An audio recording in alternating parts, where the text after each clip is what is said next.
औज़ुबिल्लाहि मिनश्शैतानिर्रजीम बिस्मिल्लाहिर्रहमानिर्रहीम। अस्सलाम वालेकुम मेरी प्यारी सी यूट्यूब की फ़ैमिली। आज मैं आप लोगों को बहुत ही ज़बरदस्त हमारे इलाके में जो है वो न्यू रेस्टोरेंट खुला है और वहाँ पर ये वाइट पुलाव बहुत ज़्यादा मशहूर है। तो आज मैं आपको बनाना सिखा रही हूँ। तो जल्दी जल्दी से आपने अपने घर पे बनाना है। तो यहाँ पर मैंने लिया है 1.5 किलो के करीब गोश्त, और गोश्त को आप देख सकते हैं बहुत ही ज़्यादा बड़े स्लाइसेस में लिया है, काफ़ी ज़्यादा अच्छे लगते हैं। तो यहाँ पर हम मसालों की जानिब आ जाते हैं। यहाँ पर मैंने लिया है 3 टीस्पून के करीब कुटी हुई लाल मिर्च, 2 टीस्पून के करीब सफ़ेद ज़ीरा पाउडर, 1 टीस्पून भरकर यहाँ पर मैंने लिया ब्लैक पेपर, 1.5 टीस्पून भरकर यहाँ पर मैंने लिया गरम मसाला पाउडर, 1 टीस्पून भरकर यहाँ पर मैंने लिया चाइनीज़ सॉल्ट, और यहाँ पर मैंने लिया है हाफ़ टीस्पून फुल जायफल जावित्री पाउडर, जिसे हम खुशबूदार मसाला पाउडर कहते हैं। मेरे चैनल पे उसकी रेसिपी मौजूद है, आप वहाँ से जाकर देखें और जल्दी से खुशबूदार मसाला अपने घर पे बना लें।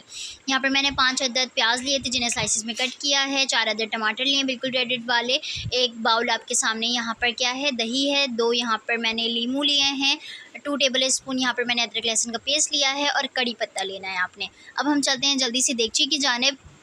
देगची यहाँ पर मैंने चूल्हे पर रख दिया है और इसके पानी खुश्क होने का मैं इंतज़ार कर रही हूँ। और यहाँ पर जो चावल आप देख सकते हैं बासमती राइस है, 1.5 केजी यहाँ पर बासमती राइस ली है।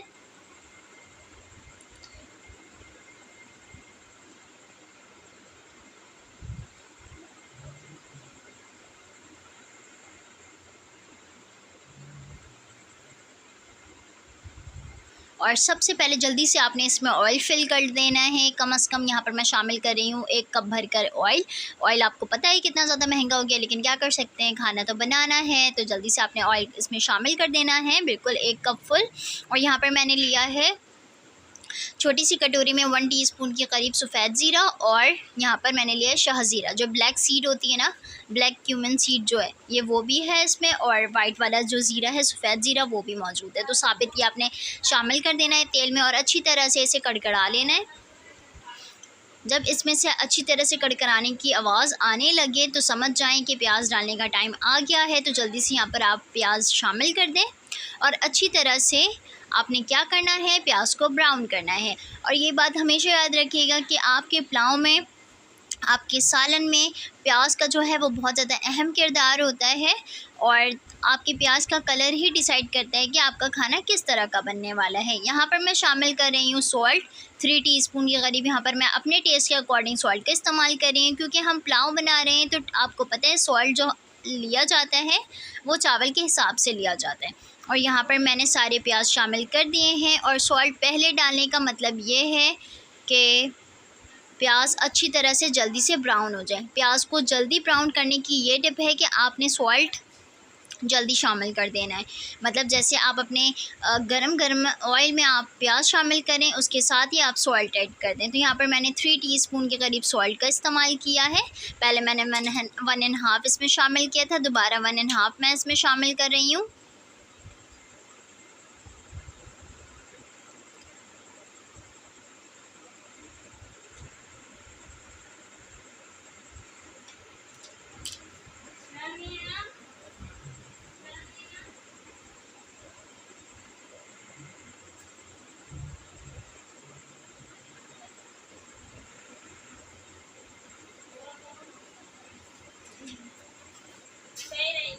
कौन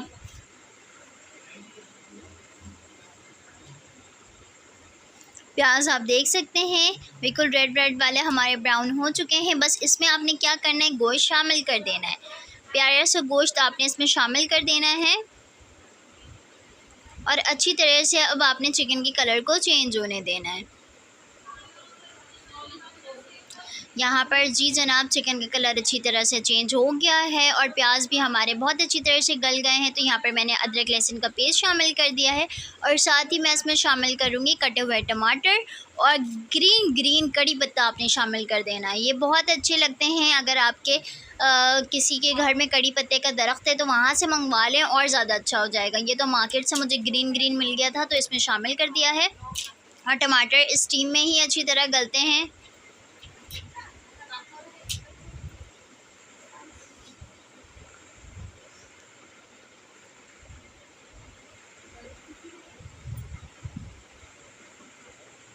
और यहाँ पर प्लेट में रखे हुए मसाले आपने पूरे शामिल कर देने हैं, और एक बादियान का फूल है, ये मैंने अलग से प्लेट में रख दिया था, और आपने ये ज़रूर शामिल करना है, पुलाव में ज़रूर काम आएगा, ठीक है। आपने शामिल कर देना है। और साथ ही मैं इसमें अच्छी वाली दही शामिल कर रही हूँ। दही आप देख सकते हैं कितनी ही ज़्यादा गाढ़ी है और अच्छी है। आपने यही इसी तरह से दही लेनी है, पानी पानी वाली जो दही होती है ना, वो आपने इस्तेमाल इसमें नहीं करना है। और ये देखिए कितनी ही ज़्यादा खूबसूरत लग रहे हैं सारी चीज़ें यकजान। और ये बोल रहे हैं कि जल्दी से हमारे चावल इसमें डल जाएं, तो ये जल्दी से पककर तैयार हो जाएं। लेकिन जब इसकी भुनाई अच्छी तरह हो जाएगी, फिर उसके बाद मैं इसमें इसके चावल शामिल करूँगी। और यहाँ पर क्या कटे हुए आपने लेमन शामिल कर देने हैं। लेमन को इस तरह से मैंने स्क्यूज़ करके उसका रस शामिल नहीं किया है, लेमन के जो राउंड राउंड कट कर भी शामिल किया है, और एक लेमन का मैंने जूस निकाल कर शामिल किया है। तो आपने दोनों का इसी तरह से कंपैरिजन रखना है। ये देखें बहुत अच्छी तरह से यहाँ पर भुनाई हो गई है। और यहाँ पर अब है पुलाव की बारी, मतलब हमारे चावल की बारी। तो चावल में जो रखे हुए जो पानी में वो भिगोया था, आपने उसको हटा देना है, और इस तरह से आपने चावल को शामिल करना है। क्योंकि मैं पुलाव के हिसाब से पानी शामिल कर चुकी हूँ सालन में, तो पानी मैंने शामिल किया था 4 गिलास के करीब। मेरा जो चावल है वो बिल्कुल बराबर करके 4 गिलास के करीब था, तो मैंने पानी भी उतना ही शामिल किया है। आप हाफ़ गिलास पानी एक्स्ट्रा शामिल कर सकते हैं, ताकि आपके जो चावल हैं वो अच्छी तरह से एक मिकदार में गल जाएँ, ठीक है। अगर आप बहुत ज़्यादा पानी शामिल कर देंगे तो आपके चावल जो हैं वो गल जाएंगे। अगर आप पानी कम शामिल करेंगे तो आपके जो चावल हैं वो कच्चे रह जाएंगे। तो आपने इन सारी चीज़ों का ख्याल रखना है। और 10 मिनट में अच्छी तरह से पकाऊंगी। 10 मिनट में यहाँ पर पहले मैं थोड़े से तेज़ आंच में रखूँगी ताकि इस पर उबाल आ जाए। 5 मिनट, फिर उसके बाद 15 मिनट जो हमने पकाना है वो मीडियम फ्लेम पे पकाना है। तो ये देखें अब बारी है चावलों को ऊपर नीचे कर देने की।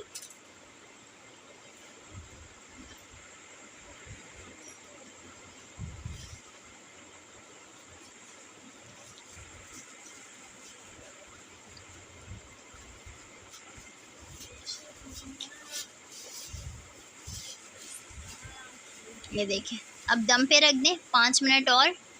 ये वंडरफुल। इस तरह से आपने क्या करना है, चलाना है, कुछ नहीं करना है। नीचे वाले चावलों को आपने इस तरह से ऊपर की तरफ करना है, और ऊपर वाले चावलों को आपने नीचे की तरफ करना है। सिंपल।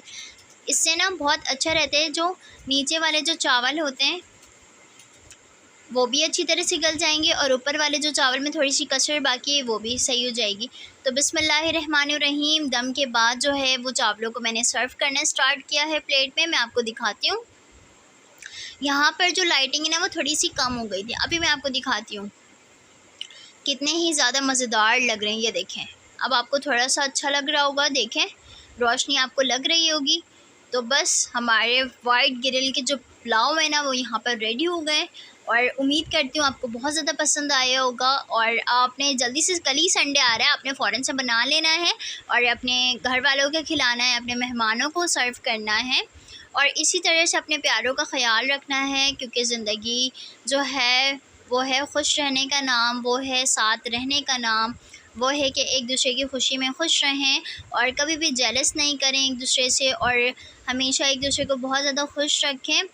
ये नहीं सोचें कि मैं करूँगी और वो ना करे तो मैं भी नहीं करूँगी। ये सारी चीज़ें अपने अंदर से निकाल दें, क्योंकि इन सारी चीज़ों को जब आप अपने दिल में रखेंगे तो आप बहुत बीमार पड़ जाएंगे।